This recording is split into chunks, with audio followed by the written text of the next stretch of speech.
I'm going to talk about what goes into making an AVGN episode. Now, since day one, fans have expressed genuine interest in what goes into making an episode, and many of you have asked perfectly legit questions on my site, cinemassacre.com. I think one of the reasons I held off on doing this for so long is because I kind of just take for granted that there is a lot that goes into making these videos. See, for me, I don't really think about it that much because I've made over 100 episodes and I've become very efficient at it. So to me, it's like the same way I don't think about brushing my teeth. You know, I do it so many times. My background is in filmmaking, so to me, making game reviews is a much simpler process than making movies.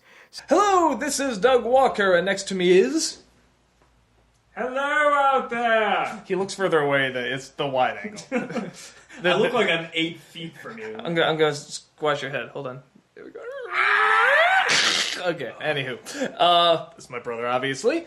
And a lot of people have asked, how do you make a Nostalgia Critic episode? Poorly! Which I never thought it was like that. I don't know, it's pretty straightforward in my opinion, but a lot of people keep asking. Watch movie, make jokes. Yeah, that's pretty much it, but...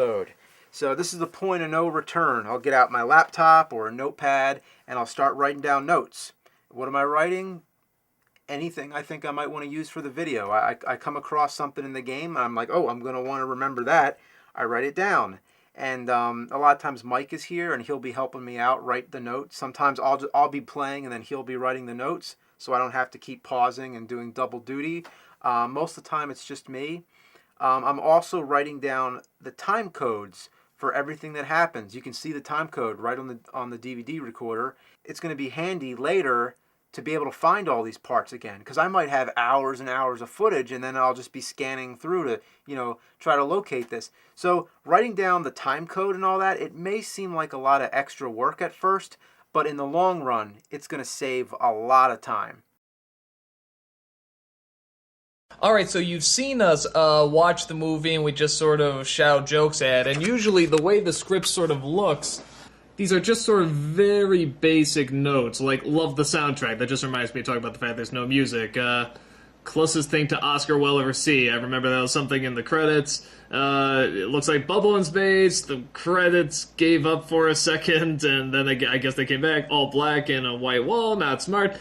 So all these little things that it's not, even something where I'm not entirely sure, like, should I do an Insano bit? I think Insano's spelled wrong, but, you get sort of this general idea, just these jokes, or a Dr. Smith joke. I'm not exactly sure what I'm going to do with all these, and I just sort of figure it out as I'm writing. So basically what I'm doing here, I'm taking all my notes and I'm putting them all into like categories. I'm just organizing everything so that it's not just constant rambling. It actually has some kind of structure.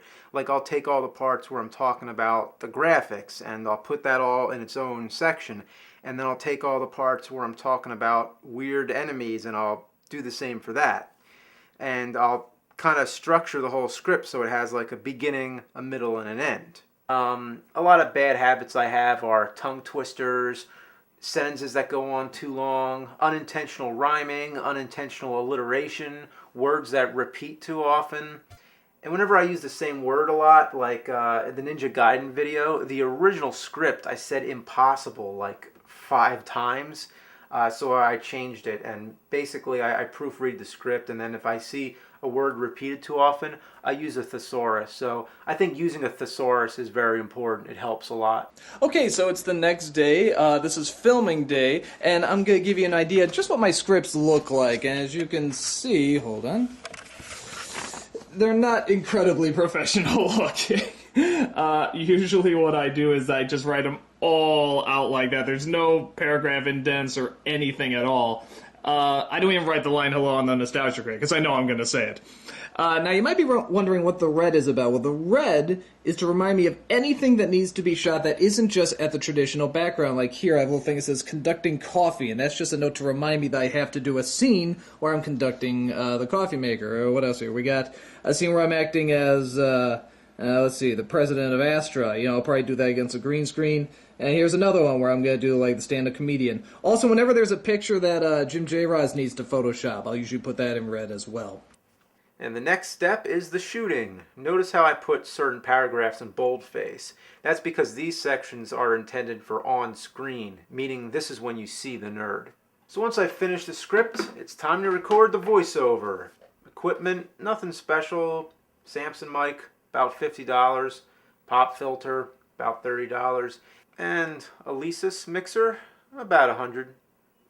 Voiceover is a required skill. You have to be able to act with your voice and, be able to read it and make it sound natural. I used to have a full-time job doing corporate videos, and a big part of the job was doing voiceovers and directing many different narrators, and lots of people had problems with it. So I saw what all the issues were, and I learned through experience.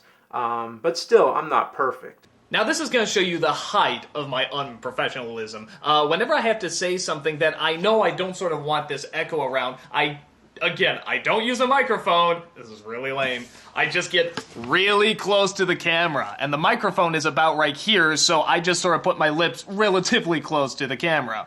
As far as lighting goes, I've used all kinds of different things in the nerd videos. Sometimes something as simple as a desk lamp with a piece of paper to soften it, And I've used the Pro Light here on most of them. So whatever you want to use, just try experimenting. I've used all kinds of different lighting setups in the nerd videos and achieved all kinds of different results. In terms of lights that I use, I only have tungstens for now, though I'm sort of being given an education from Ed and Lindsay about better lights to use. Probably fluorescent lights would be better. This one's been through hell, as you can see. Look at that thing there. That's been dented. It's fallen over a few times, so I gotta get a new one anyway. This one's also a tungsten. It's much smaller, but it gets the job done. This, I don't think this is a film light, but this is what was given to me when we asked Bargo to get in our film light. He got us this. This one doesn't even work anymore, but this one does. It gets the job done. It's probably the brightest out of all of them, so I sort of, if you point it more towards the center, it gets brighter, so I sort of point it more just to light up that area, sort of get a little even. Anyone knows about light, 3-point lighting, that's kind of what I have going on here, so, yeah, let's get to the actual filming. So, as you can see, I'm just about ready to film, but what? Looks like I'm in nuclear winter. It's totally bright here. That's because the exposure is set too high. So now what I'm going to do on the camera is I'm going to bring it down a bit because you can actually play with the exposure on this camera. I think you can play with them actually on most cameras. Now before I do that, you'll see that you can actually bring it down. But, that's way too dark. So you can bring it up. And you try to just sort of find that nice medium, usually about here. In fact, even then, I sort of go back and forth. I think I'm going to do this one.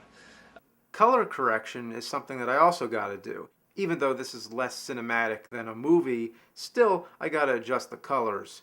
The original Silver Surfer video was an example of me forgetting to color correct. The whole video had an orange tone. Now I'm going to play with the brightness and the contrast. You can see I can make it a lot brighter, I can make it a lot darker. And usually what I do, the brightness usually is not an issue, it's usually the contrast. Even though this looks pretty good, you can always make it a little better. So I'm going to turn the contrast up just a touch. And now the thing with it, you can go really high or you can go really low to where it looks great. I'm going to go to about, let's see, that looks pretty good. That's about 18. Alright, so now we're set up to shoot some nerd. This is a Sennheiser microphone, about $500. This is my camera. I used to use a Panasonic DVX. I just switched to an HVX, which is what this is. Used, it was about $3,000 with batteries and everything. Well, that gives you the general idea. Let's go to the set. Hello. As you can see, it's not very far away from my computer. It's very, very close. Now, luckily, I have two cameras. Because Channel Awesome was nice enough to get me two. And a lot of people ask what kind of camera do I use. And as you can see here is the Sony HD AVCHD. You can get more information there. The 2.3 megapixels. I don't know. If you're looking for that, that's the kind of camera I use. Usually once I have the voiceover cut, I'll start to adjust all the parts where I'm like, shouting, like, I want to keep the audio levels consistent. So I'm going to bring it up here when I'm like talking softly, and then when a part comes where I'm like shouting, then I'll bring the volume down, you know. And then here I'm kind of like in between, so I'll like bring it up maybe there, and you know, and that's how it goes. And the way you know if your sound is too loud or not is right here. And I used to ignore this, but I was wrong because I had my speakers, it was way too low, so I turned the sound up way too high and it was always distorted. And I've learned recently that I have to just keep track of this and you just try to keep it as little as you can in the red. So here you'll see it doesn't really go in there as much. Hello, I'm the Nostalgia Critic guy. Remember it so you don't have to. Nope. But, again, if you do something really crazy, like let's say I was listening to this and I said, oh, that's way too soft, or I had my speakers turned down too low, I really want to be able to hear it, you'll get this. Guy, remember it so you don't have to. And welcome to another special edition. Now, you see how much it was going in the red there, and also the reason you don't want this is because the sound gets really distorted, so you definitely don't want it to go in the red. If it does once or twice for a joke, maybe, but really, for the most part, you want to keep away from that. After everything's done, it's still not done. It's never done when I think it is. Because I'll always notice some kind of mistake at the last minute. So usually when I finish these videos, I like to give it some time, go do something else, come back with a fresh mind and look at it. I show it to friends. Usually the first person to see it is Mike. And usually somebody will catch some mistake I made. Like the funniest one I can think of is in the Street Fighter 2010 video. I was describing the final boss, and I said he looked like Grimace from Sesame Street. Grimace is not from Sesame Street, he's from McDonald's, so luckily somebody caught that. Now the writing process usually takes like 3 to 4 hours, I want to say. Sometimes it can take longer, but usually it's around that amount of time. But the reason, like, you know, you might be seeing some of this saying, oh, well, he watches the movie, that takes like 2 hours, he writes it, that takes like 3 to 4 hours, you know, and then he films it, that takes about 2 hours. Why doesn't he just do this all, like, in one day? Just make it one long day of work. There's 2 reasons. One is that I make other videos, sometimes cons pop up, or I'm working on other projects for the site. So things do pop up, and it's best to pace it out. But the other reason is that a lot of times I think it's smart with a project like this, you know, to sort of, once you write down the jokes, to sort of just let them sit for a bit. Like, I'm coming back to this the next day, and if I look at a joke, like, maybe in the moment I thought was really funny, but when I see it again, you know, maybe it doesn't click. Maybe something just doesn't flow as much as I thought. And it also gives time to think of other ideas, because once you see the movie and then you come back to it, you can often remember what stood out the most. Like, what do you remember after a day of seeing that movie? Because sometimes you can see something right after seeing it and like, oh yeah, we'll make a big joke out of that, but then when you really think about it, it wasn't anything that huge. So this is all stuff to keep in mind if, you know, when and if you do something like this. So in a nutshell, that's how a nerd video is made. How long does the whole process take? Well, it depends on the video, depends on the game, depends on the level of production. I'd say on average, probably 30 to 40 hours for one video. I always keep an hourly log of every video I do just to see how fast I can do. You know, because for me it's kind of like a game, see if I could beat my record. Basically, folks, that is how you make a Nostalgia Critic. I next just export it as an MP4, I upload it to the website, and that's really about it. It's not too complicated, but it is a lot of work. Like today, it always takes the longest. It can be anything from 8 to like 12 hours pretty much, just depending on how long the review is. So it's, as I always say though, I love it so much, so it's not hard work, but it's long work. And it is good work, and I really do adore it. So guys, thanks so much for watching. Maybe you can get some good tidbits out of this, and thanks again for buying the DVD. Take care.